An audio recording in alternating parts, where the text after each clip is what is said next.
world? Duke, up, up, up. Duke. Okay. Alright, today is August 1st, so we are doing something special. And instead of working on projects, we're going to do a 1-month summary of the projects that we have done, me and Duke, while we've been here in the last month. So a lot of these, I'm going to walk you around with the camera and explain how things were done, some lessons learned, but there's several on this list that I can't really walk around and show you. So first off, we'll go through some of the admin items that have been done over this last month. I changed my driver's license from Texas to Missouri. I was looking at an apartment in town because I wanted good Wi-Fi for remote work, but work did not follow through on the remote. I guess they couldn't get permission to have a remote employee. So while I was there, though, they said that none of the apartments in town allow animals unless they're service animals. So Duke here is officially a registered emotional support animal, and he has the card to prove it. So if we do get an apartment, he can live in the apartment. I switched my bank. I still have my Bank of America, but I went and signed up for a new bank account at Ozark Federal Credit Union because there's no Bank of America close by. I had to drive an hour and a half just to go get some cash from Bank of America one day, and so I decided to get a local bank. I found a really good church in town. It's a Victory Baptist Temple. I went there and the people were very friendly and welcoming. I had lunch with the pastor and his wife and a visiting evangelist that was there for that week at church. So I've met them. I found a produce stand right outside of town. It's about 3 miles on that side of Piedmont, and that's where I go for all my local produce. The guy is really kind. He's got, you know, whatever's growing in his garden at the time, but he's always got peppers, onions, corn is seasonal, peaches, those were really good. So I found a laundry spot in town. It's expensive doing laundry these days, so, but you got to do your laundry and keep it clean. I hired a trash service. So I have an official trash can. I've been working on the junk pile, and every week I take out my 1 bag of trash that I have and then fill up the rest with junk from the junk pile. I have a P.O. box now, and in order to get a post office box, I had to sign up with some local town commissioner that assigns physical addresses. So I had to call them up and get assigned an address. So I got that done. When I first moved to town, I had my Jeep on the trailer, so it hasn't been to this property yet. I dropped it off at the shop, and it's still at the shop. It's been over a month. The lady quoted me 2 weeks wait time, but it's been over a month, so I stopped by 2 days ago, and she put it on the schedule, so they should get it in the shop on August 6th. Close. I haven't closed on this property yet. There was problems with the survey and the title insurance and all that, so I had to pay $2,000 for the first survey, which came back with missing acreage. So then I spent another $750 for a follow-up survey, which I just got this week, and hopefully the sellers will be able to get everything in line for closing. I did close on my house, Texas house, on July 15th. Sold. That was my first house I ever bought, first house I sold. And the last 2 things on my list of things that I can't really show you are night 1, that we got here on the property, Duke found a cat, and he decided to chase it. But the cat was really stinky, and it wasn't a cat, it was a skunk. So he got sprayed right in the mouth by a skunk, and yeah, it was a little stinky in the camper, but he didn't sleep outside. And then 2 days ago, I thought he was chasing lizards and dragonflies like he usually does, but no, not 2 nights ago. He found a copperhead snake, and it bit him right here in the jowl, and that was very scary. I thought I had to rush him to the emergency room at the vet, but after some calls to the vet and my friend Devin, who was there and helpful, and my brother Ethan, I found out that dogs have different immune system. They can handle venom from snake bites. So 3 days later, he was good. He swole up a lot the night of the snake bite, and we just turned on the AC. It was heat index 110 that day, so we cranked up the AC, ran the generator, and took care of Duke, took care of the symptoms, and the next day he was feeling better. He was eating food and water, and a couple days later the swelling went down. So he's back to normal now, and he's a tough dog. In Texas, he ate a fish hook, and we had x-rays of that done, and they went to do surgery and took one more x-ray to find out where it was, and he had passed the fish hook. So he's a strong, lucky dog. But that's it for the admin stuff. Next, you're in for a treat. I've got a whole list of projects that I've worked on, and we're just going to take you around camp and show you the projects, do some lessons learned, and we'll go from there. Alright, dude, that's a wrap. Cut.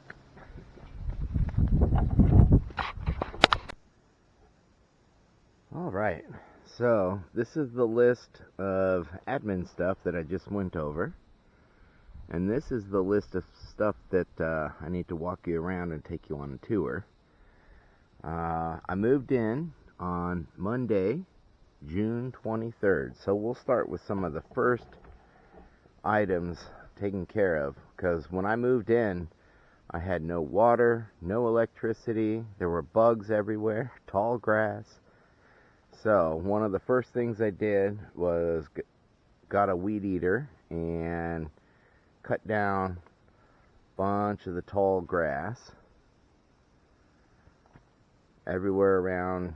We'll call it home or camp, but that was one of the first things to help with the bugs. And then we also put down some tick killer, because our first couple days here, Duke and I were just covered in ticks every day. So we had a daily routine at night. When we went in the camper, we would check our bodies for ticks. So that was one of the first things we did. Another very essential item was a bathroom facility. So I got this 5-gallon bucket and a lid that is my bathroom facility. And in this trash can, we have sawdust to sprinkle when you're done, some toilet paper, and in case you needed, some dude wipes. But this, I was thinking about doing like a composting toilet, but now that I have trash service, just every couple weeks I empty this out and put it in my garbage. So that was one of the first things we did. Another thing was water. Water was really important. I used to have a water tank here. It's in the back of my truck. But we're going to walk up the hill and show you the water situation, because we now have triple filter. This is 1,000 parts per million 200 parts per million and 50 parts per million. That filters to my shower. And I have this I use for any outdoor hose stuff I need, and I fill up my chicken water dish with this. The other one, this white hose, goes to the camper through this filter. So I can officially drink lake water with these 3 filters, this 4th filter, and I do put some chlorine in the water. From here, I do have a shower facility. Now that I have enough water pressure, the shower inside the camper does work, but there's no hot water. This is a propane water heater, and all I have to do is turn on the propane. The water's always on, so all I have to do is hit this switch and I've got shower. When I turn on the propane, I have hot water. But this is my shower facility. I got a little mat here so that I keep my feet from getting muddy. But that has come in very handy. We've got some extra PVC pipe from some projects, and this PVC pipe is for upcoming projects. Here we've got the wood from my old garage shelves. I have used that wood quite frequently for the floating dock and this power shack. Up here we got the junk pile. This is what I have been going through, usually Thursdays or Wednesdays.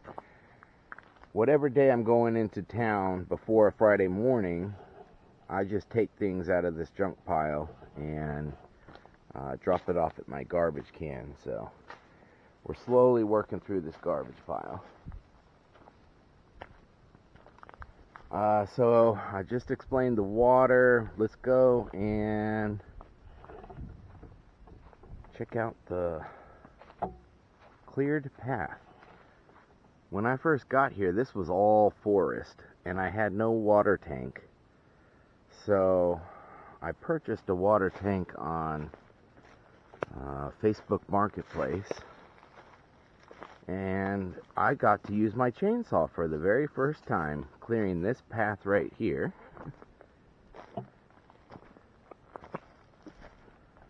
And we're walking uphill, and hills never show very well on camera, but it's steep.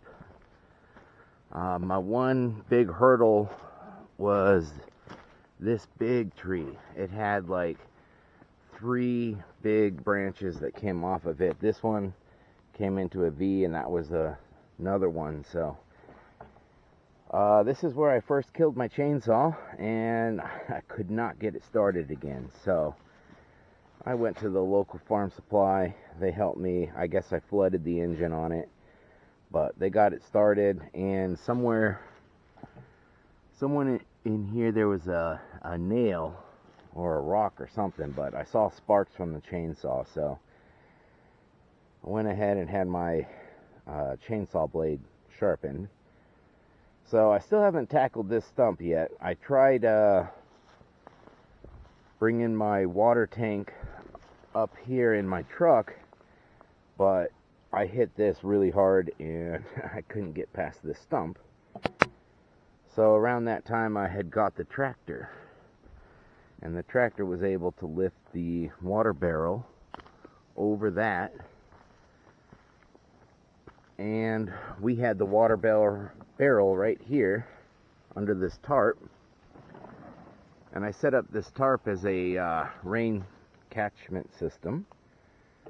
This catches all the water, and it would drain in this hole into my barrel that used to be right here. The reason I had the barrel here is because I had 200 feet of hose. This hose from my first water pump attempt could only get this far. I originally wanted to put the water tank further up the hill, which I got to eventually, and that's where we're headed.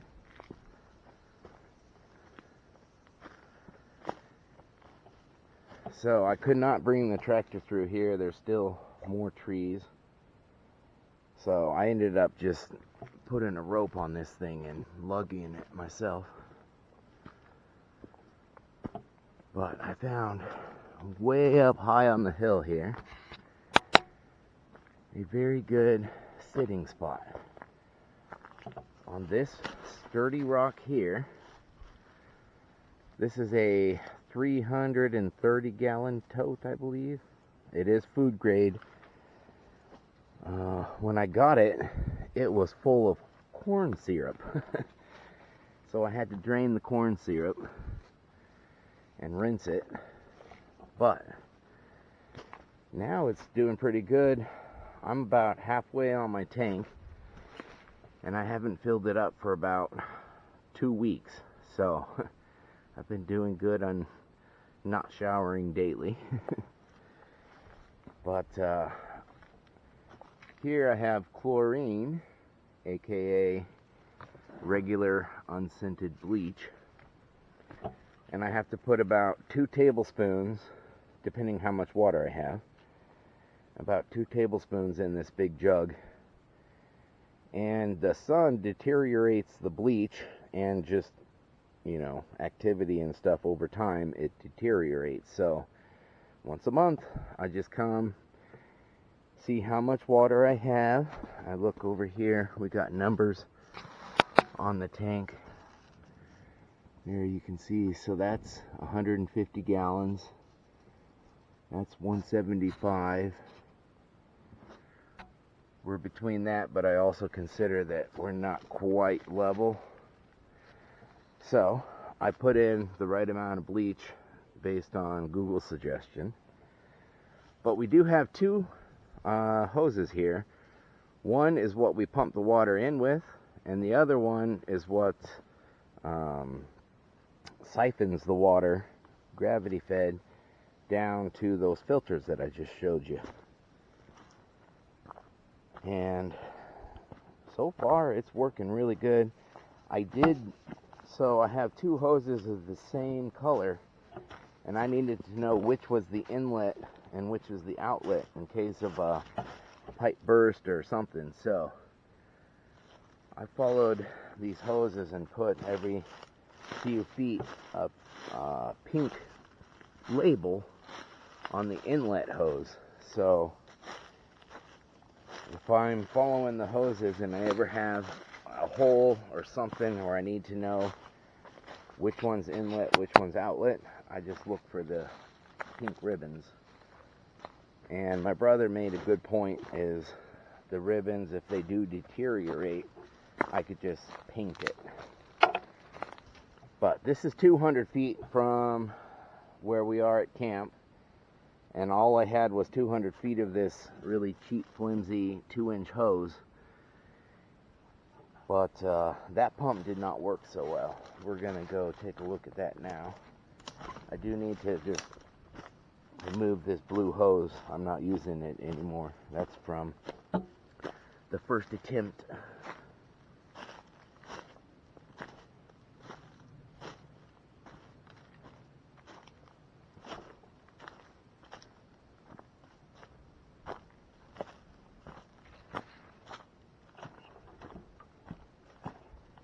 There you can see the pink ribbon again. So this blue hose is going to the pump that I had the first time. This got water in the tank the first time at 200 feet up the hill, but it couldn't go any further. This is just a pool pump. It's got cotton balls for filter, and the reason it's up here in this big hole is it didn't quite have enough power to pump all the way up to the tank when it was just at 200 feet. So I put a tarp in this big hole here, and I would pump water 100 feet from the lake to this holding pond, and then another 100 feet from the holding pond up to my water tank. But after posting that video, my friend Devin shared a link from a guy that used a Harbor Freight trash pump. And I watched the video and I was like, that is exactly what I need. So I got one. And it is sitting right here. I use this plastic tote just to keep the rain off of it, but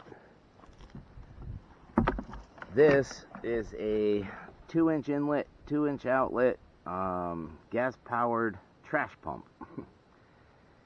And I put all this PVC, I glued it and cemented it together. This is a 2-inch pipe that goes down to our lake.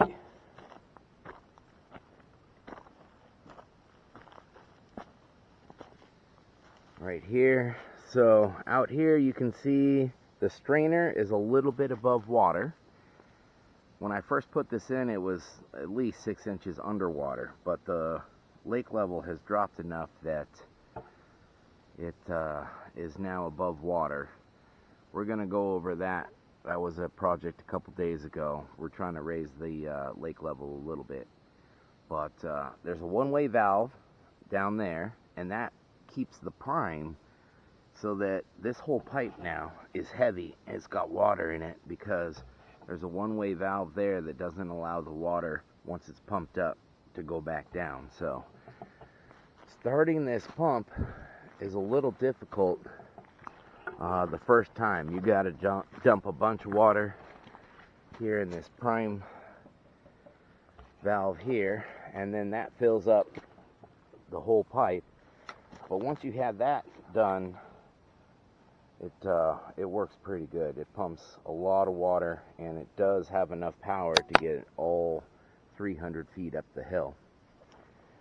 One thing I also learned, I hadn't the first time put in the shutoff valve. The shutoff valve keeps the water from coming down, because this hose goes all the way up to the tank.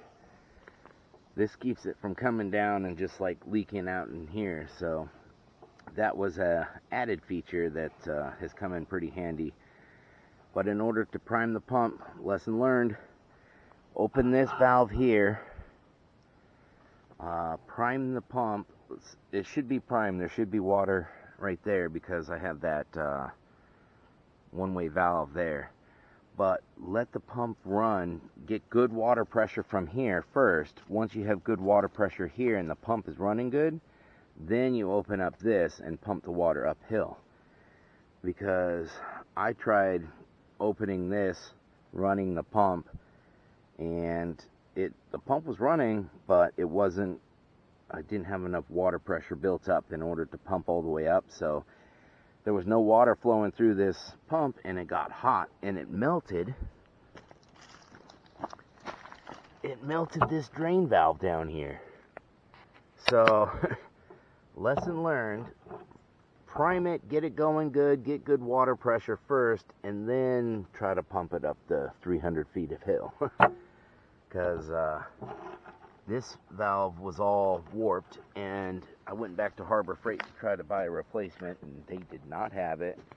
Home Depot didn't, Ace Hardware didn't, so I ended up finding it on Amazon. But now we have a water pump, which I forgot to mention it down here. Down there in front of the check valve is a strainer, so that takes care of the big stuff in the lake.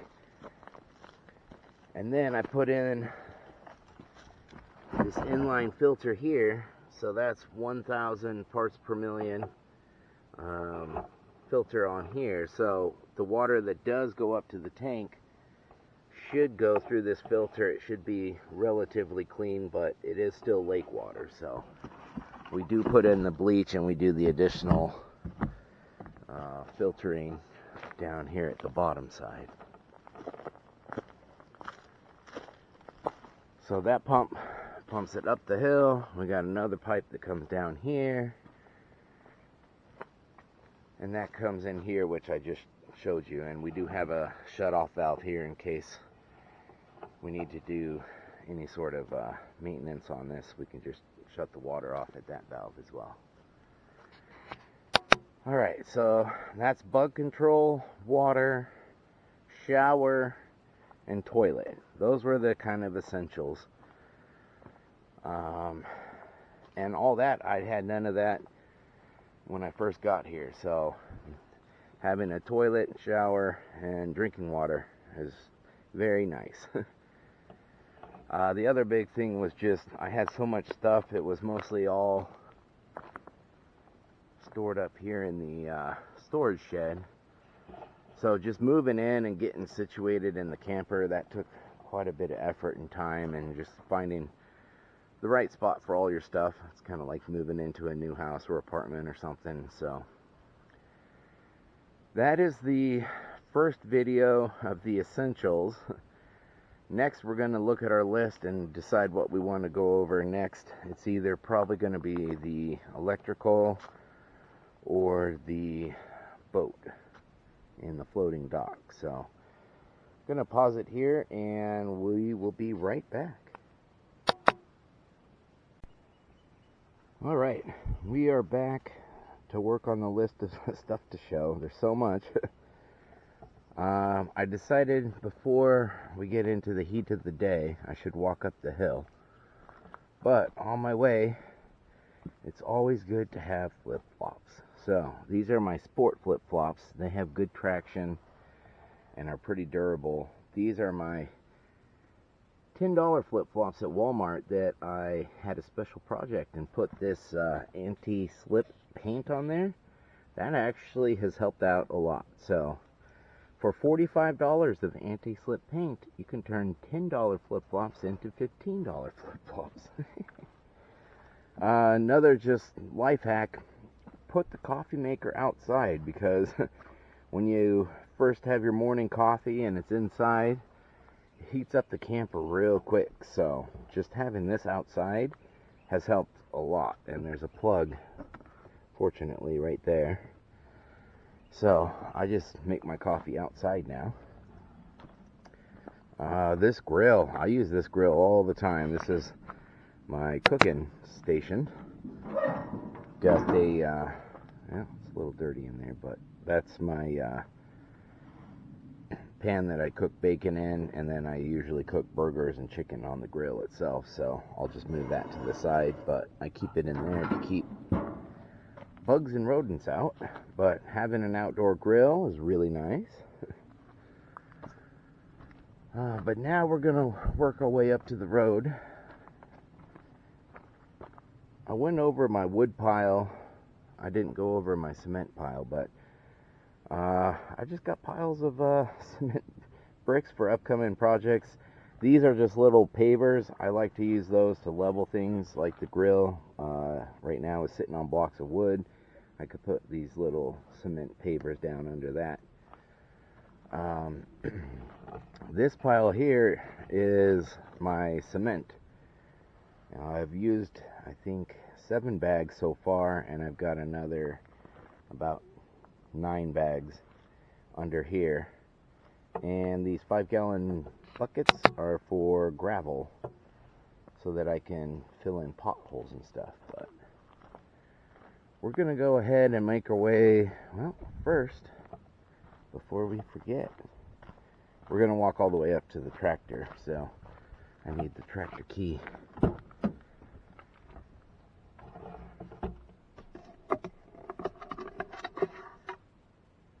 And this is an empty tank of propane that needs to be filled.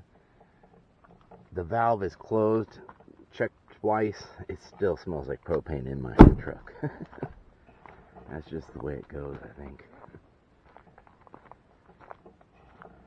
But this, we're gonna go take a look at the road work that has been done.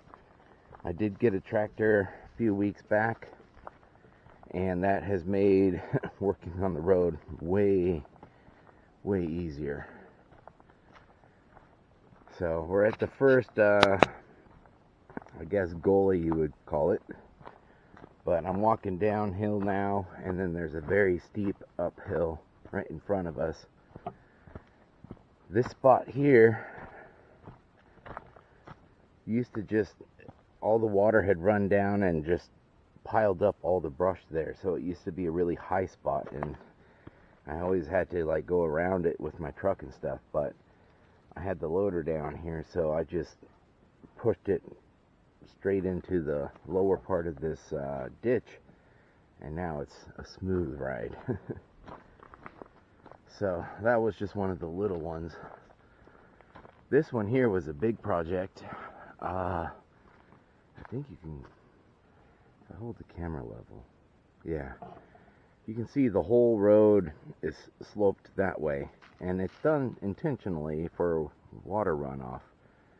But it was sloped up enough that whenever it got a little bit wet, this clay, you would just slide right into this big old rut. So I took the loader on the tractor and have scraped off a bunch of this and kind of moved it into the rut. I need to come back with a couple more passes, but it's a lot better than it was. So that's the thing when you're working on a ranch or homestead or just country living, a little bit at a time. If you make small improvements every day, they add up to big ones at the end. So here's another spot where there was a big old washout spot here, so I took the backhoe and dug out some of the bank, put it in the hole, and this spot has been way better to drive over. And now we're just walking further up the steep hill to our next spots that we have done road repairs on.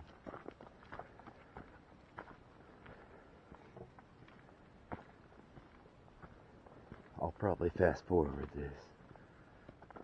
And I'll be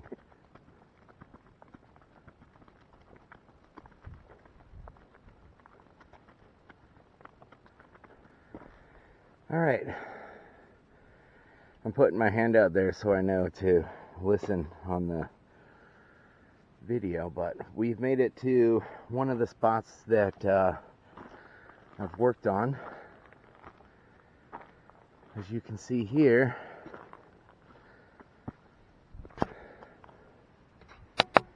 this little ditch off to the side is where the water is supposed to go. Before I did my road work,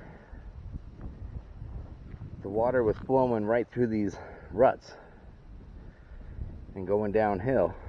But now the water is flowing off to the side of the road like it should. It shouldn't be running down the road. And this is cement.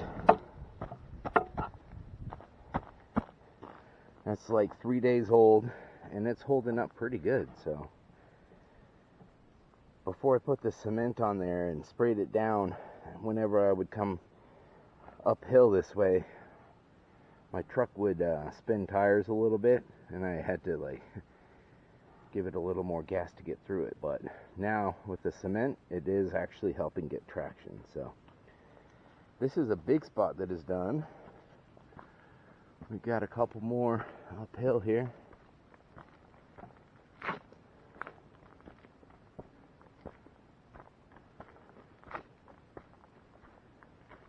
That was spot 3. This is spot 2. So here you can see I still got a lot of work to do on this big rut.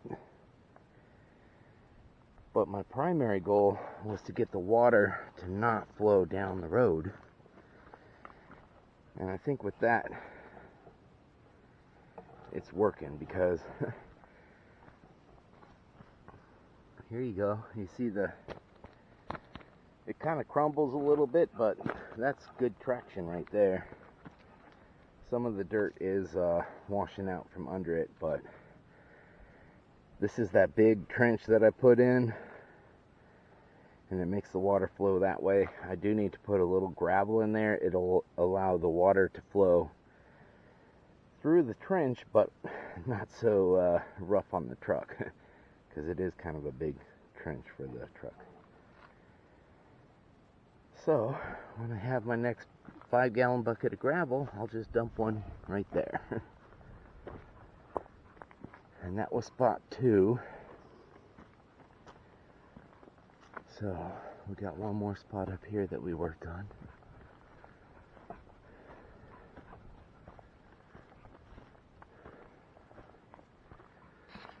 Alright, this one maybe isn't even worth showing, but I did some work here and dug out some of the side dirt to put in the ruts here and get the water flowing down off the road. So this one I didn't even put cement on or anything, and it seems to be holding up okay. So, but that was a tiny one.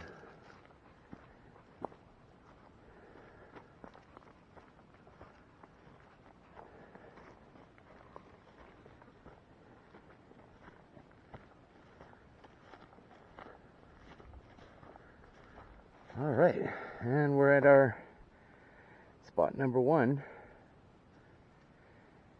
This was the first one I did where I tried to channel the water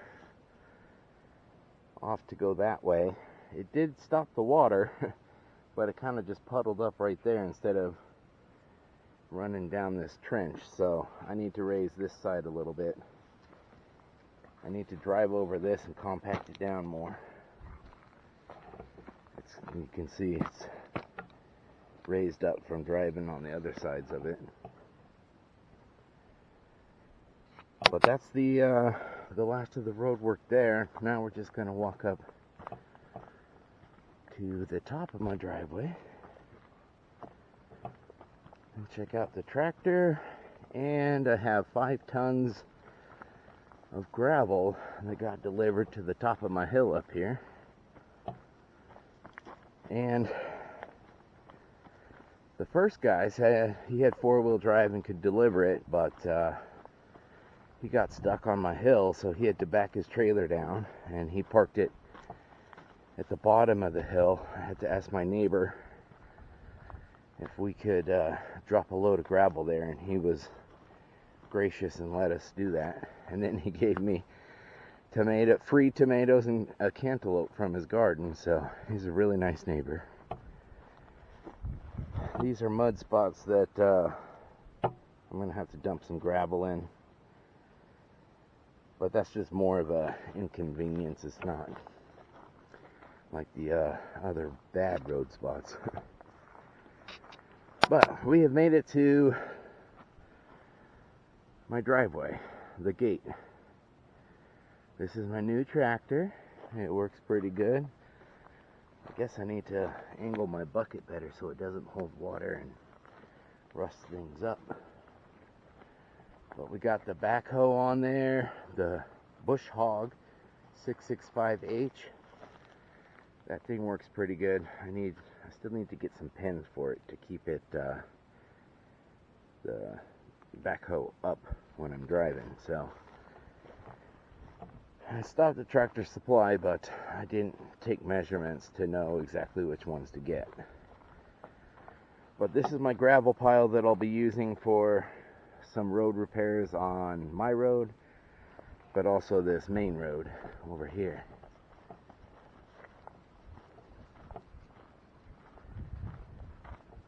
And you can see we got some rain the other day because the road is a little pond over here. So this is another road area for work. One of the things I did since moving here was get assigned a physical address. So I went online and ordered the sign. It's a reflective road sign. And then I hung it on this tree so that in case of emergency response, they can find where my actual address is. But now I am going to set you down here and give you a drive-by with the tractor for for your enjoyment.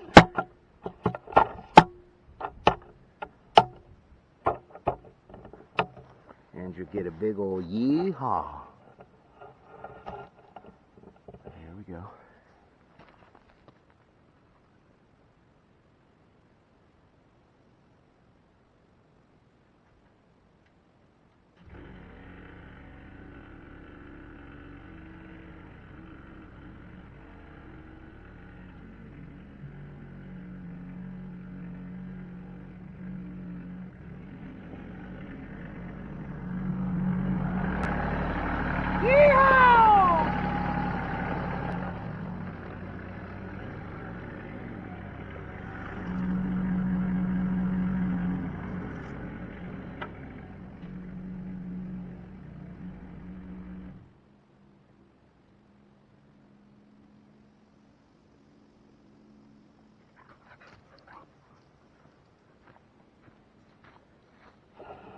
Alright, that is the road and tractor. I'm going to stop the video here. I'm going to walk back downhill and we will do electrical system, which will take us to the floating dock and the hydro generator. That's next.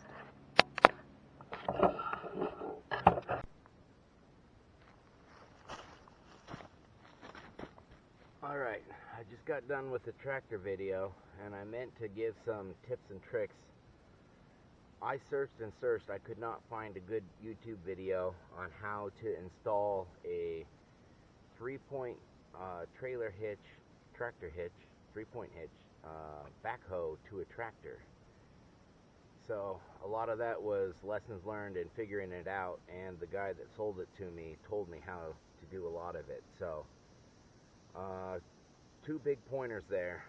First one is if you have a PTO pump that is separate, make sure to chain that down to the frame of the tractor, because otherwise you turn on that PTO shaft and the pump will just spin and it'll wreck your hoses and everything. So that's one lesson learned. And the second one, I filled up the hydraulic tank. There's a cap on it that I took off because I had to replace one of the hoses and some hydraulic fluid came out. So I filled that tank all the way up. Then I started to use the backhoe, and I didn't realize that I filled up the tank all the way when some of the cylinders were not compressed. And so when I was moving things around and the cylinders compressed, the extra fluid had nowhere to go, and it was all squirting out the top of the tank, which fortunately the tank does have a little tiny overflow hole for the hydraulic fluid, but it was squirting out. I thought something was broken or not working correctly, and then I realized I had filled up the hydraulic tank before all the cylinders were compressed, and so there was extra hydraulic fluid that had nowhere to go. I walk right by the chicken pen here, so we're gonna show you the 7 new chickens that I got. This I got about 4 days ago, and I bought 7 of them, and I still have 7, so that is a good sign, because chickens are don't look after themselves very well. So we have this shade I bought specifically for the generator, but when I came back from town, I realized the chickens are just in the direct sun in the middle of the day. So I put up the shade thing over the chickens, and it keeps the rain out of there, keeps them in the shade in the heat. So that is its new home. Around the whole pen, I put chicken wire to keep the chickens in, and then this stronger fencing will hopefully keep the predators out. We're gonna go in there and show you a couple chickens, if I can catch them.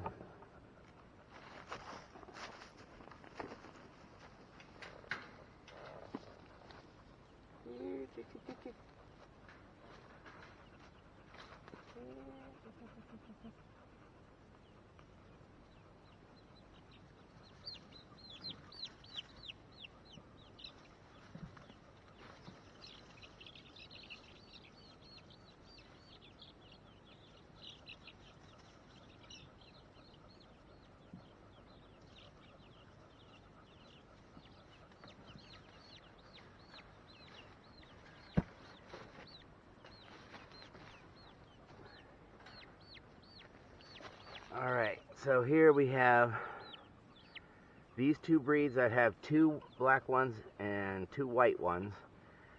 These are both pullets, so they should be hens. They should not be roosters. These ones lay a lot of brown eggs, and these ones lay a lot of white eggs. And then I got some other ones I'll show you here.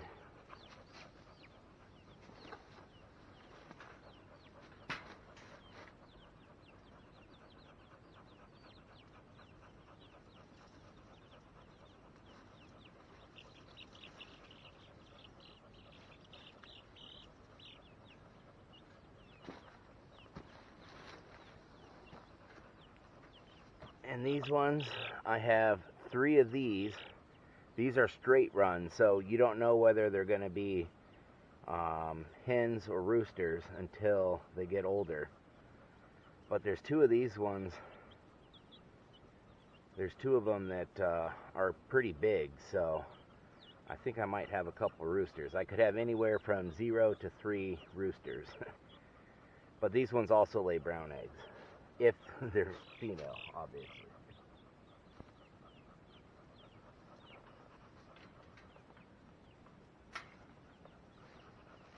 But that is it for the chicken update. We got the tractor update. Next thing we're going to work on is the electrical system.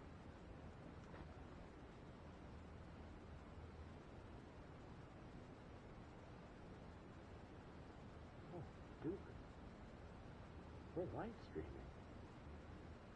We got to show our viewers the electrical system. You've got a huge list. Alright, it is time to show you the electrical system. We've got a whole bunch of stuff. We've gone through the roads, the water. It's time for electrical.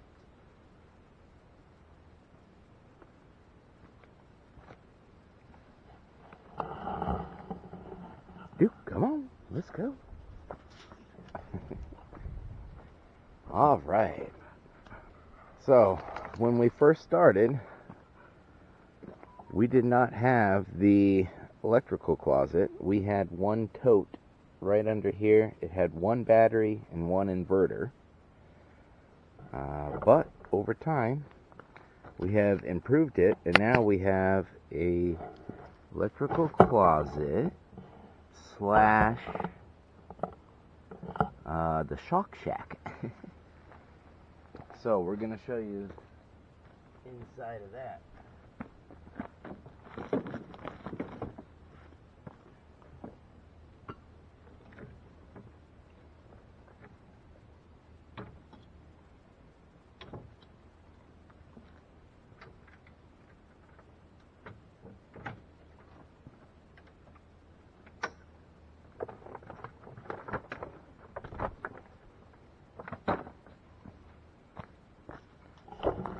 Alright, for our electrical system, we have got 2 100 amp hour batteries, lithium phosphate.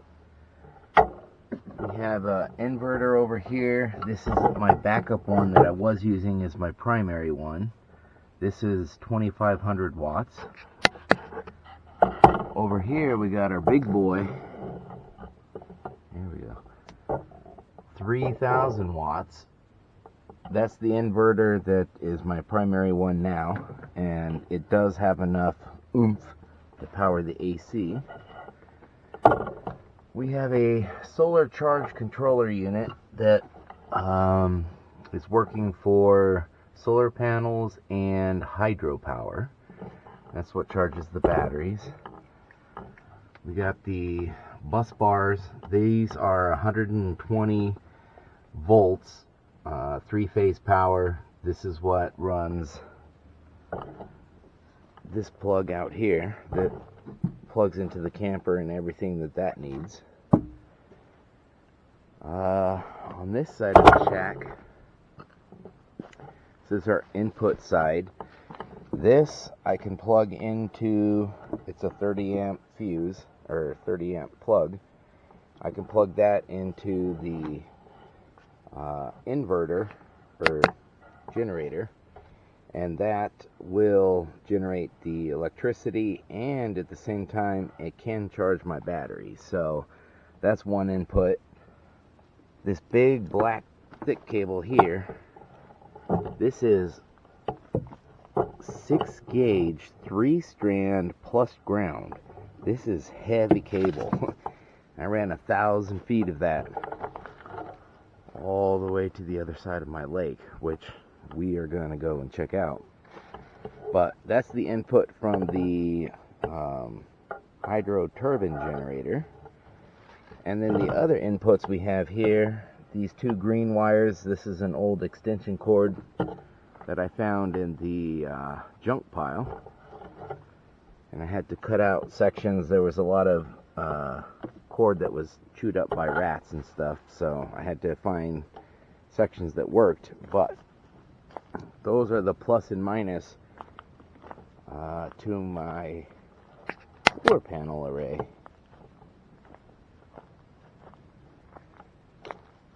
So these are my 6 solar panels that I have. The top 3 in series and the bottom 3 also in series, and then the 2 series go into parallel into a plus pigtail over here and a minus pigtail that is under this solar panel. But those ones I have wired that extension cord that I used. I just took the small 3 wires, were very small and probably not enough to handle all the amps, so I just wired 3 together for here for the negative and 3 together for the positive. And these solar panels, even though there's only a couple in the direct sun right now, they generate 53 volts roughly, and the amps are usually about, in the direct sun it's about 12, but our solar charger tells us here that we're at 54 volts and 5.4 amps right now, 5.5. So this powers everything that I need in the camper, which is mostly just a coffee maker in the morning. The AC, the AC takes a lot of power, so it does help, but it's not good enough. You can't run an AC on solar, but you can run it on a generator that can charge your batteries and the bank. My original generator is in the truck, and that's just a 2200 watt one that usually sits right there, but that is powering my jackhammer.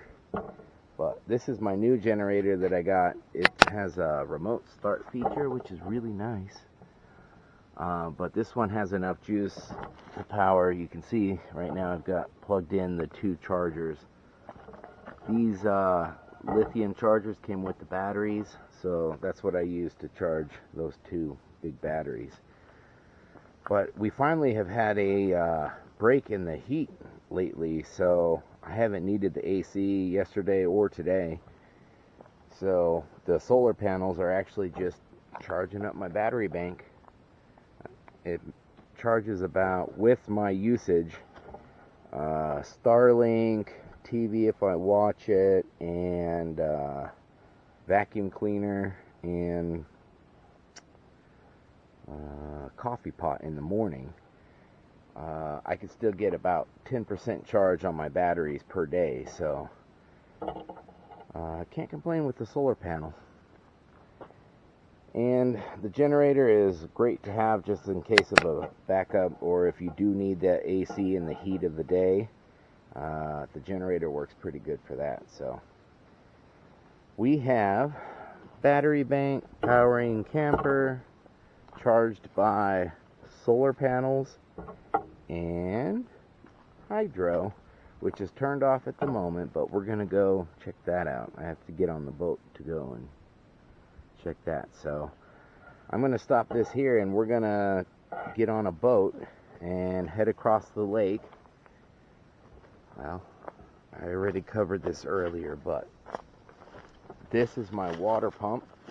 I need the lake water level to get maybe 4 more inches, 3 inches. But once that raises enough, then I can pump some more water up to my tank. It's half full right now. It's been 2 weeks since I filled it, so I've got another 2 weeks. I think the lake level will rise a couple inches over the next week. So that's where we are going to head out on one of these John boats here and go across the lake. So I will stop recording here and we'll record once we get to the John boat. Alright, I just covered the electrical section, but a quick tip. These leveling pads you see here and there, whenever you're running a generator, it's good to try to have it level. I have found out that gas doesn't really care so much when it's level, but if you're running on propane, which I have a propane adapter there, that this generator is dual fuel, so it can run on gas or propane. But when you're running on propane, it's a lot more finicky. You want to make sure it's level. But that's for a generator, but also this trash pump down here. I had to level that too.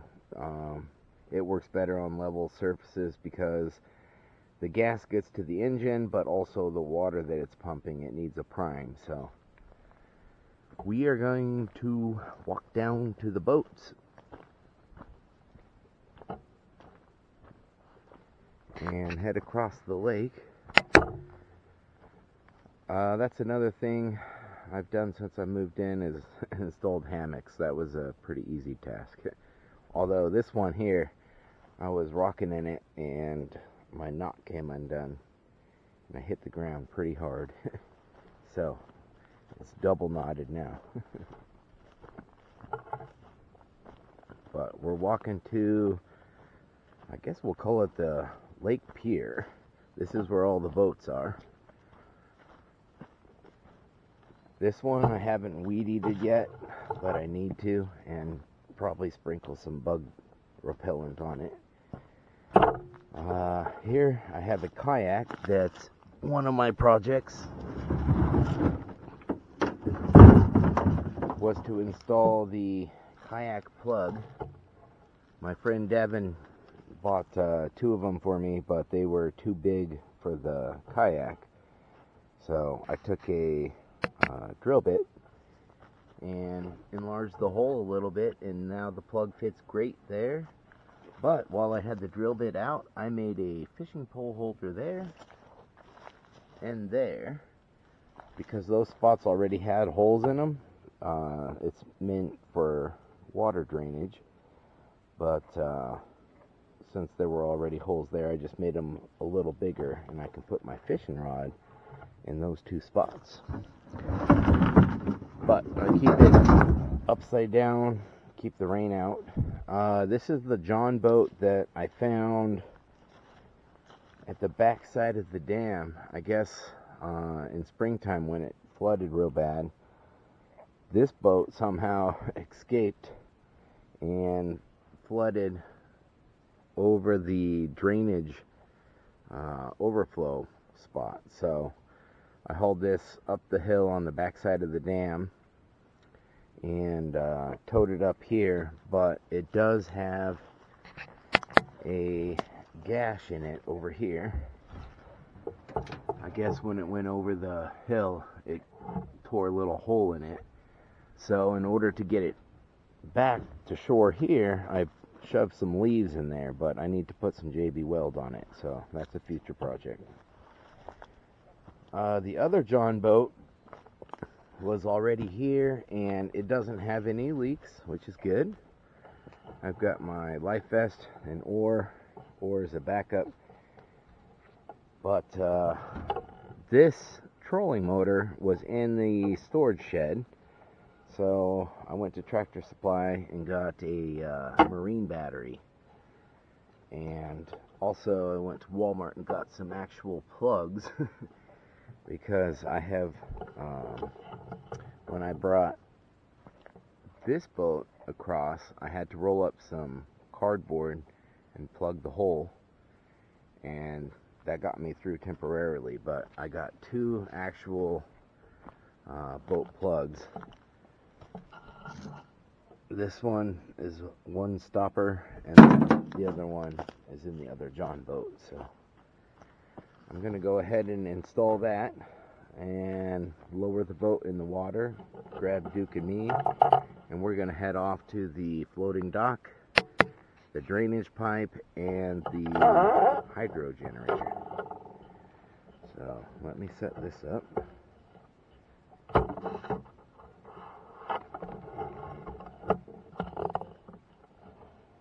Okay, you should be able to see there. First things first, I forget this every time, put in the plug. Otherwise you get a whole bunch of water in your boat real quick.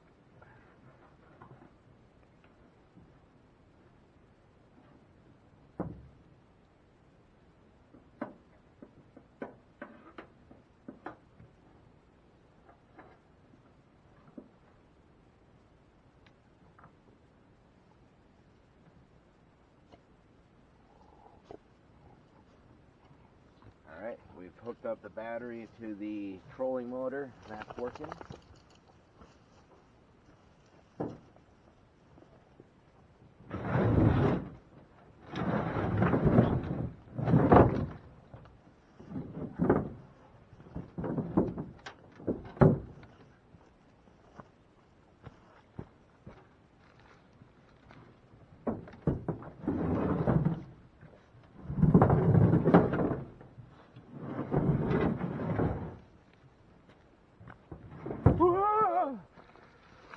Duke! Duke!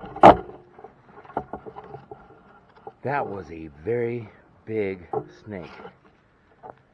Duke, no. Whew.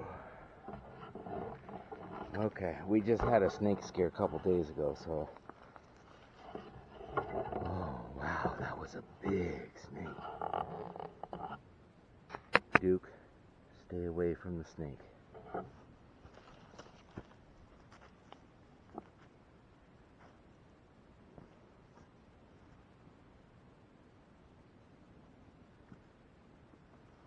Come here, Duke. Come here.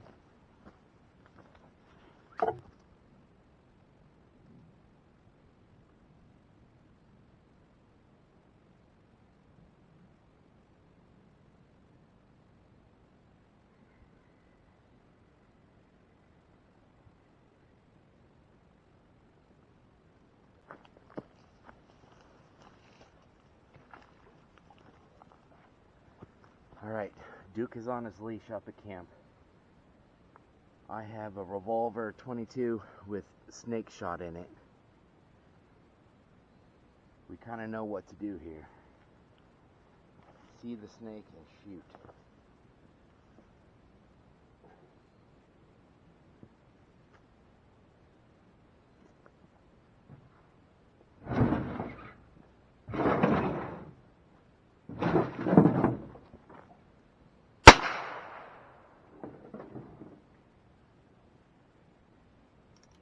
One more time, just to be safe.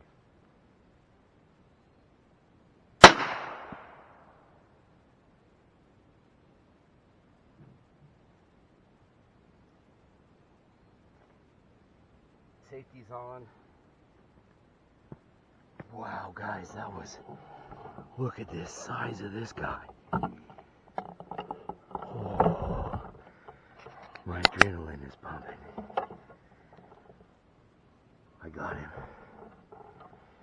He was just under the boat and soaking up the sun. Okay. Alright, wow, okay. Whew. Betsy Ross 22 revolver with snake shot. For the win. I'm going to clip that out separately as a short maybe, but I think we're back in business. I'm going to go get Duke, let him off the leash, and we're going to continue our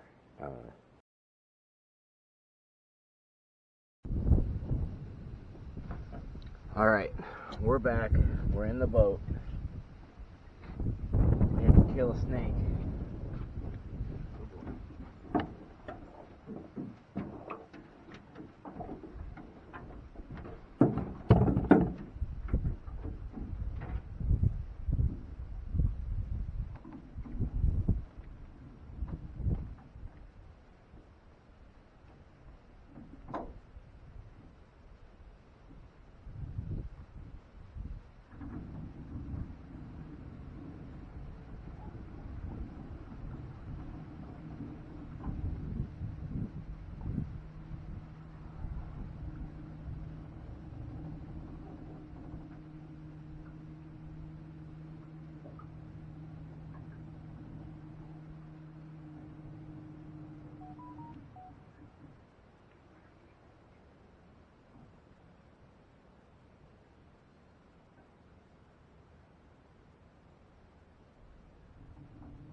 Hey, it's way easier than paddling.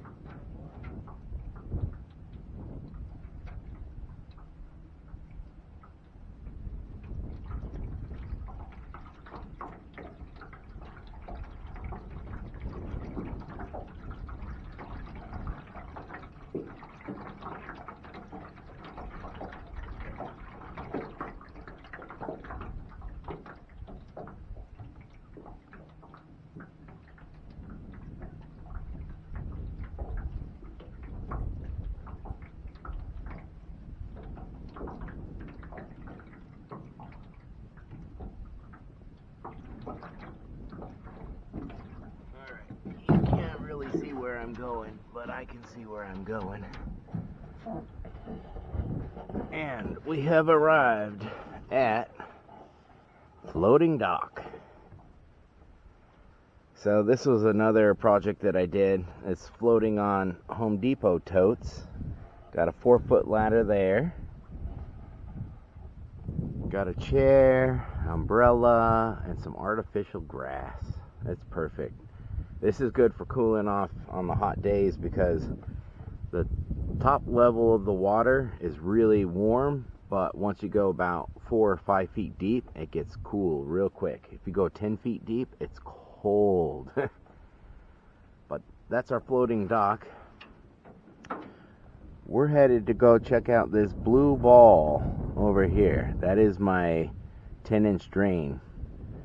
So we're headed that way, and I'm just gonna leave you the camera facing that way, sort of, and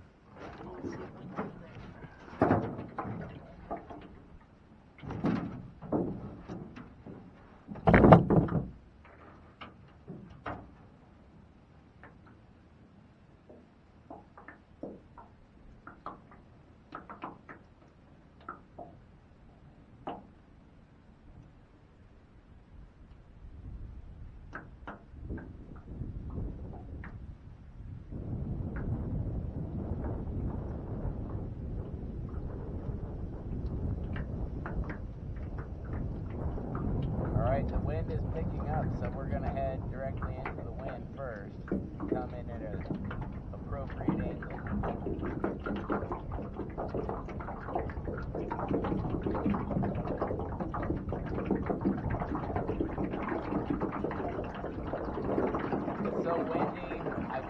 fine. We're just going to go to the overflow and pull up the boat, and I'll walk over to this spot.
All right, this is the dam overflow, which we have become very familiar with, unfortunately.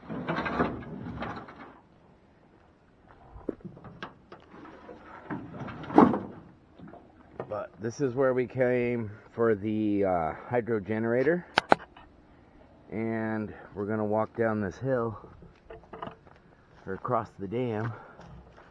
We're gonna go check on our drainage 10-inch pipe over here.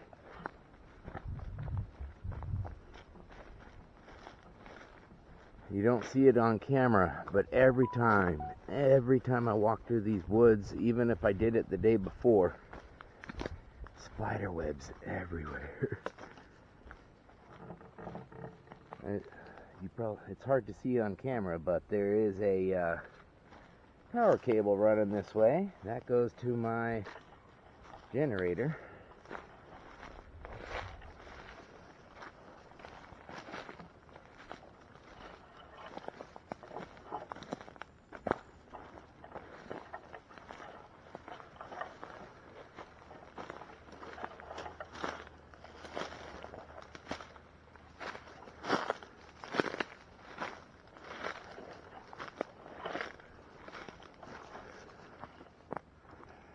All right, I spot my American flag here, so I know I'm close.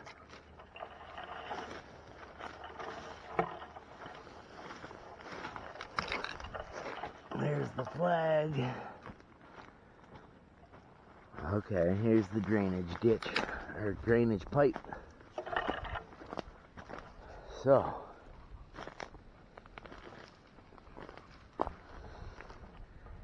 this is working, because last time I was here, the water was not that high. My first attempt, I was going to put some contractor bags and a bungee cord over this pipe in order to slow the water drainage. But on Amazon, I found a blue Pilates exercise ball with pump and plugs for under $20. So that's what I did. And it's working good, because you can see the water level is rising. We did have some rain yesterday, so this is doing its job. We're gonna go check the back side of the dam and see if water is coming down this pipe or not. So I guess we'll just keep recording. You can follow me. It's gonna be a shaky ride.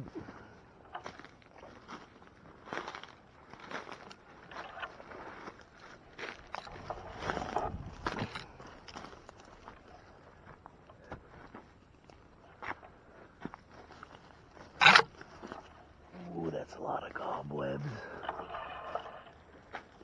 All right, we know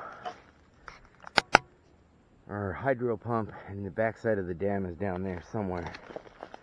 The easiest way to get down there, I have found, is find my power cord and just follow that down there, because I took the easiest way to get down there when I was running the cord. So this is my 1,000-foot 6-gauge 3-strand with ground. Cost me $2,500 wire that goes from the backside of the dam up to the camper. So the wire's going this way. I'm just following that.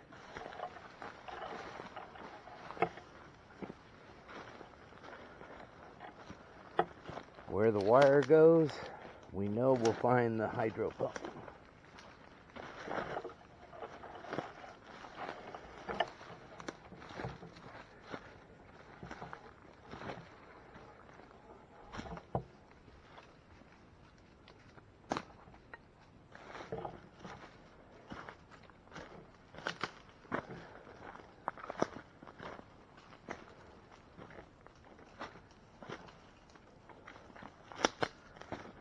Alright, this was a very steep hill. This is very good news. Wow. Look at this. This is the first time I've come back here and there's no water. This is my shovel that I left here for digging out this 3-inch pipe that Duke is smelling. So, this 3-inch pipe fitting is actually doing a pretty good job. This is my hydro pump, which I'm tempted to turn on, but I don't have it hooked up to my solar generator right now. I have never seen this dry until just now. This is my 10-inch drain. So that Pilates ball is doing great work. Alright, we are looking good. This is the valve to my 3-inch drain, which powers my hydro.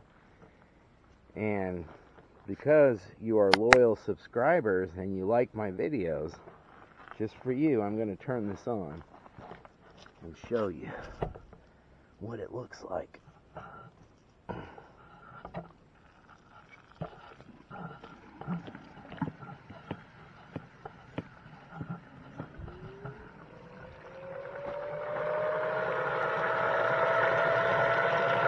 Oh yeah. That's free energy right there.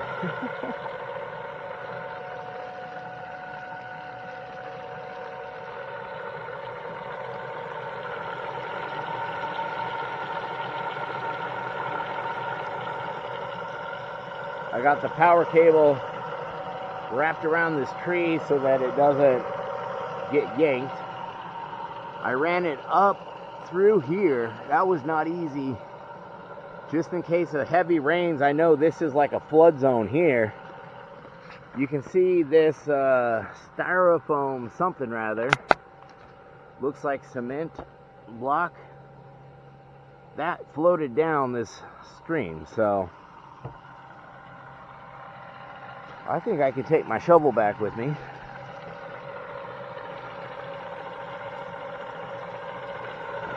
Hydro started right up. That is a great sign. But my water level is so low, I'm going to turn it off for now.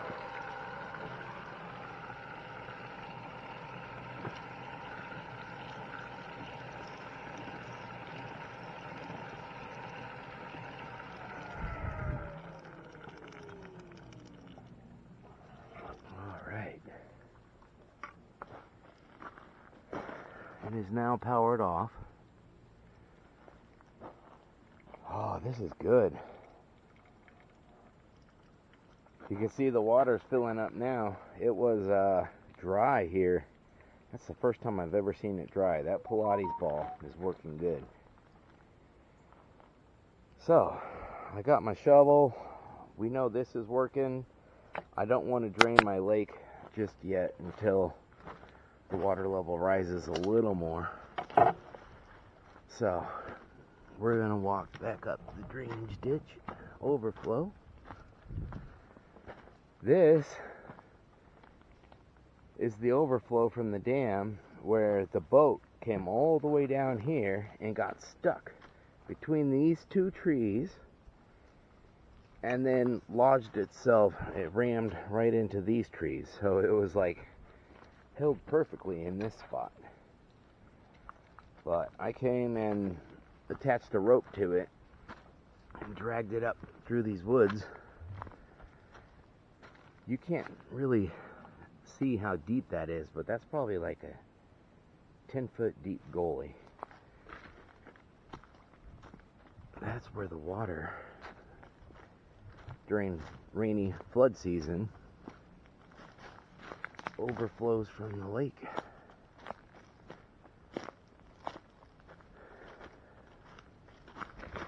This path is pretty well worn. I've walked up and down this so many times. Still, the spider webs come back, but all the brush and stuff, it stays out of my way because it knows that I'm walking through it.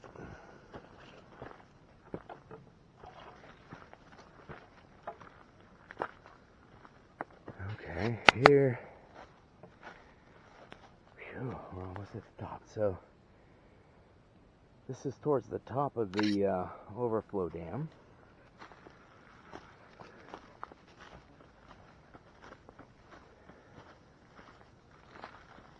This is our power cable, which you can see I ran it up through the high spot of the trees and through that Y in that tree. So hopefully during heavy rain and flood, my cable is still good. But we're at the lake, at the overflow dam. That's where it starts, and that's the lake. We did a tour of the floating dock, so we're gonna head back. We still got birds on our agenda, hummingbirds and vultures. I did the chickens already. And then just a few other small things around camp. So it's gonna be a long video today, fellas, ladies and fellas. But it's a month summary and there's a lot done, so it's gonna be long. But that's it for this little boat adventure. We're gonna head back and we'll pick up where we left off back at camp. Alright, we have made it back to home, camp, homestead. The next thing, I've got just a couple more things. Let's go check my list, but there's a few that I know I need to do. Well, battery is low. Okay. Let's put in a new battery and we'll do hummingbird feeders, propane, and turkey vultures next. Alright. I swapped out the GoPro battery. We have gone through 2 of them today, but we have 2 more, so we are approaching the end pretty quickly, which is good. Last few things I have for updates are the hummingbird feeders. I saw one hummingbird, or I heard it and thought I saw it. So at Boomgar's home supply store, I got this hummingbird feeder, and within like 3 days there were 2 hummingbirds, and then a week later there were 3 hummingbirds. So on clearance I found this really nice hummingbird feeder at Tractor Supply. So I have seen up to 4 hummingbirds at one time. So I have hummingbirds, which is pretty cool. Over here, I mentioned the bug spray and stuff earlier, but this permethrin, it comes in a little bottle and you mix it with water. I mixed it 19-to-1, but this is bug spray, and that has helped out a lot with bugs, except for ants. I don't know if ants are immune to it or whatever, but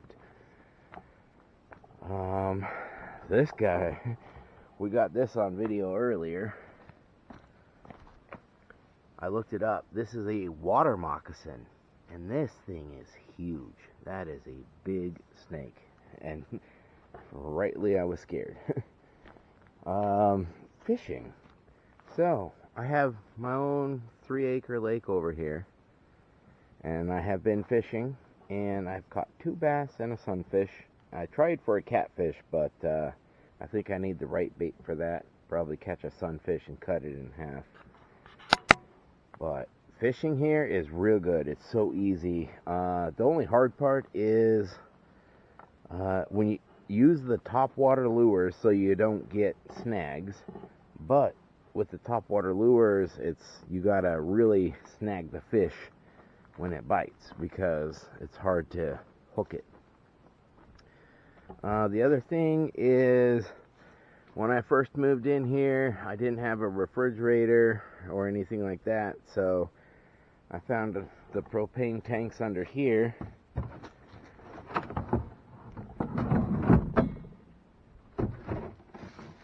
And you see just one right now because the other one is at the propane store getting filled. But this is what runs my refrigerator and freezer. And it works really good. The only problem was I went to Tractor Supply to get it filled, and they would not fill it because it wasn't recertified. It was out of date within 10 years. This thing was made back in 2008, so when I took it to the propane shop, they put a new sticker on there and certified it. So it's good now. I did buy a 12-volt battery. This is supposed to power the water pump, which I shouldn't need now that I have water pressure from my water system. But the big thing it does is powers the water heater. And I have worked on this water heater multiple days, multiple times. There were some rodent problems.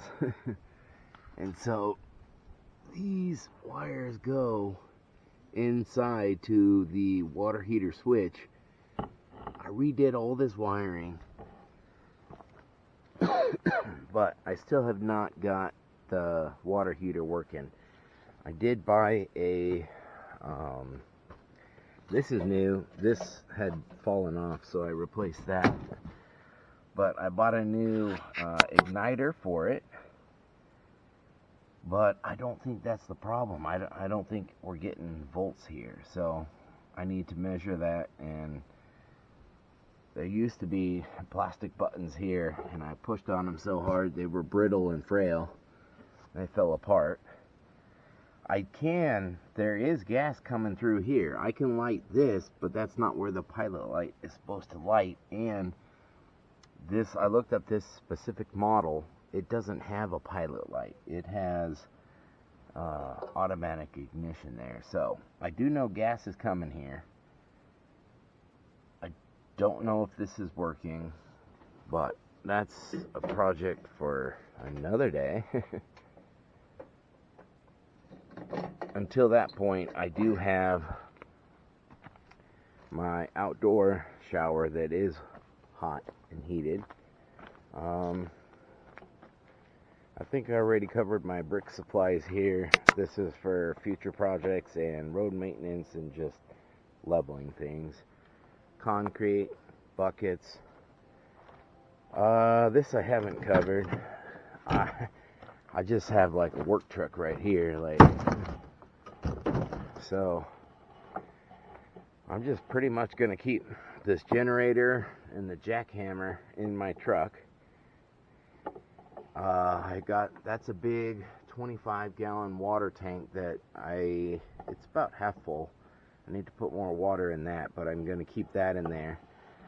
This is a tamper that I use for road maintenance, pickaxe and a shovel. So I keep those in here at all times.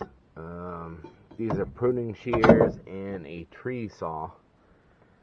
So a collapsible tree saw. So yeah, basically I'm ready to do road maintenance at any time. I do need to, now that I have both piles of both 5-ton piles of gravel. I need to go fill up buckets and do work. But that's my work truck. We did the hummingbird feeder, we did the chickens. Oh, this is the next one. This was an upgrade. It's a burn barrel. When I went to go get my water tote, the same guy, I had to drive like 3 hours, I think, to go get my water tote. Same guy was selling burn barrels for $10 bucks. So I got one of these. It didn't have holes in it, so I made some holes in it, and that was a 4th of July video. And since we're headed that way, we're going to take Mr. Snake with us, because this is going to go feed the turkey vultures. He's huge. But 4th of July, we made a video where we shot some new guns that hadn't been shot before. Over here, I have my gun range.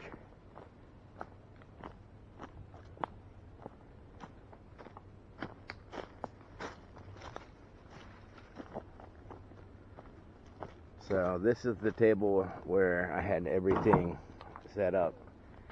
But the gun range goes down there. I think it's the furthest distance.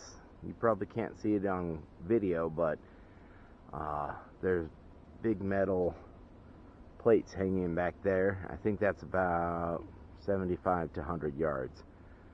I do have a rangefinder, so I should use that to find out, but there's a huge mountain behind it, so everything, you're not going to hit anything other than maybe ricochets. But I brought the Snake with us because next to the gun range is where the turkey vultures are. And I think that is going to be our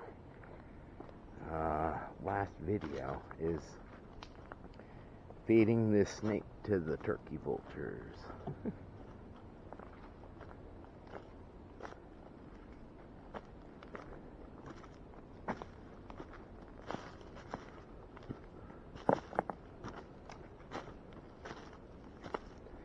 It's weird because I'm holding the dead snake. I know it's dead, but it's twitching a little bit.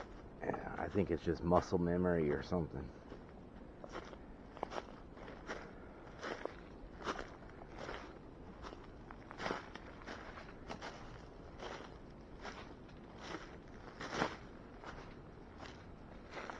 But right here, this, I just love the rock cliff, like outcropping like that. That is really pretty to me. And as we get closer to the cave,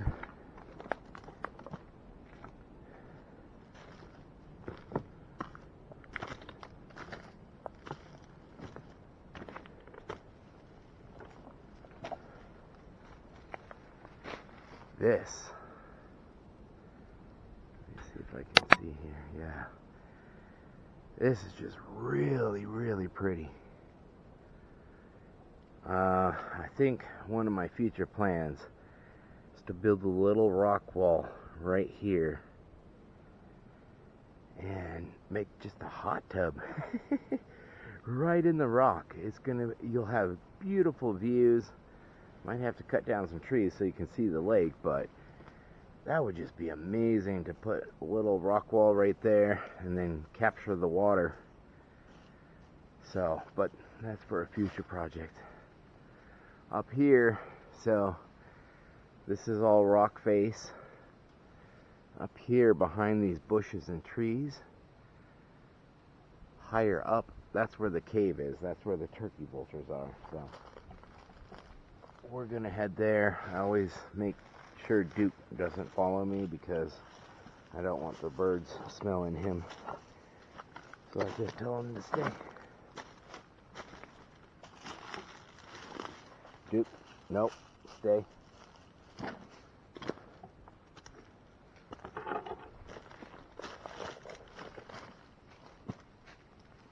No, stay.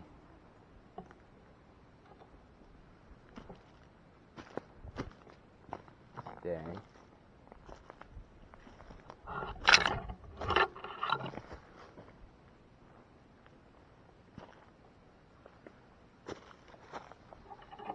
Good boy.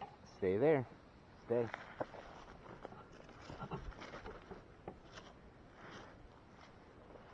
Alright. We are at Turkey Vulture Cave. Usually Mama Vulture is in here. We'll see.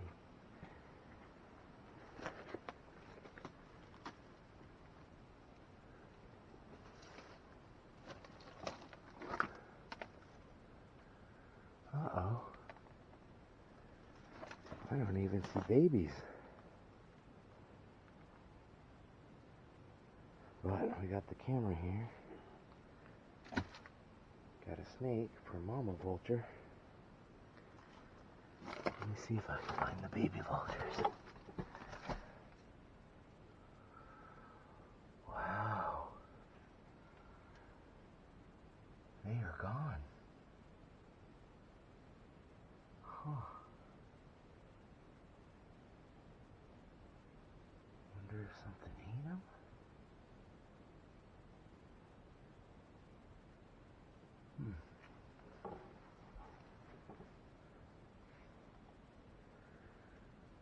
Oh, never mind. I think I heard one.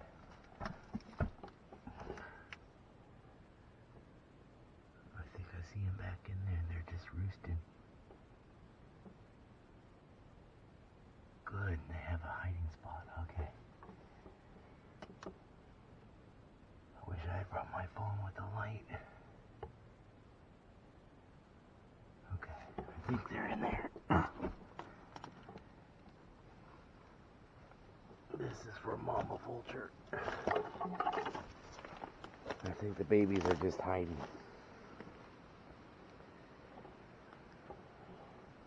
But this is the view from, so this is, oh, that's another thing I did since I've been here. Put up the game cam, and it's officially Dave Cave. Turkey Vulture babies. But, alright, I think that's about it. It's a wrap for this video. And I will probably record again back at camp, but it's just the same walk down the hill. So, stopping the video here.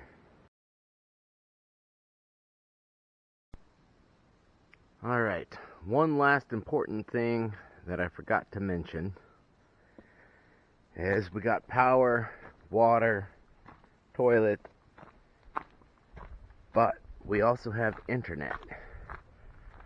So the reason I was standing high up there is because from way back there you can see on top of this tree the Starlink. And originally I took the Starlink over here and had it situated right about there, where it would have the least satellite blockage. And it did okay, but on rainy days it wasn't that good. And it did say that it had a lot of trees blocking the way. So a couple weeks ago, one of my videos was me climbing up this very tall tree to the top, and I put that wood platform up there, and that's what's holding my Starlink. And then from there it has very little blockage of the satellites because it's high up enough. But that was way easier climbing a tree than chopping down a whole bunch of trees. So that is Starlink.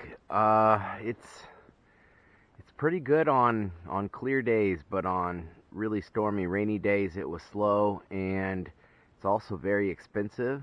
And the router uses like 60 watts continuously, so it's a high energy consumer. So I canceled my Starlink service for now. I still have it till the end of next month, but I just use my phone. I'm close to a 5G tower, I think somewhere behind these trees or something, but I have really good 5G service out here, so that's what I use to upload all my YouTube videos, is just 5G on my phone. So Starlink is good. I have it as a backup. I can get a roaming plan, but for now it's sitting up there. One of my projects is to hang this cable, because it's hard to see on video, but it's just running along the ground into the camper right here. So my plan is to run the cable up through one of these branches, up through one of those branches and across, so that it's not on the ground. Two benefits of that are it's off the ground, so you don't trip on it, and it's more weather resistant that way. But the other benefit is I've noticed ants like to follow the cable. They'll just jump on the cable here and follow it and just climb right up into my camper. They do the same thing with this electrical cord, that hose. I had a cord in my window a while back, but they just like to follow cords along the ground, and then they go up into the camper. So that will stop some ants as well. But yeah, that was the last thing I had on my list that I forgot to mention, was the Starlink. Climbing that tree, it was a little scary at the top when I cut it off. My video has it fast forwarded, but the top was pretty heavy, so when it did fall, I thought the whole tree was gonna go with it. It's pretty scary, but yep, got the top cut off, and it is, part of it is in the fire pit here, but the most of it is right there. That's the top, and then there were some side branches that also came down. So yeah, I have a bunch of extra Starlink cable. The one that I got with Starlink was only 50 feet. It wasn't quite long enough to reach the top of the tree, so I ended up getting a 100-foot section, and yeah, I got extra in case I need to move it somewhere. But that's the last of the videos for today. Duke and I are going to do one last special thing, and then we'll be done.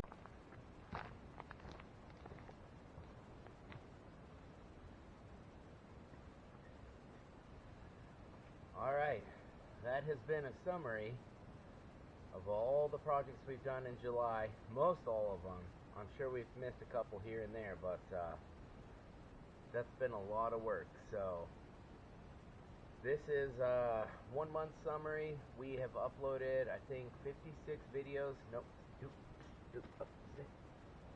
56 videos to YouTube. And we have not asked for a single like or subscribe until now. So, Duke and Dave, please like and subscribe. Thank you.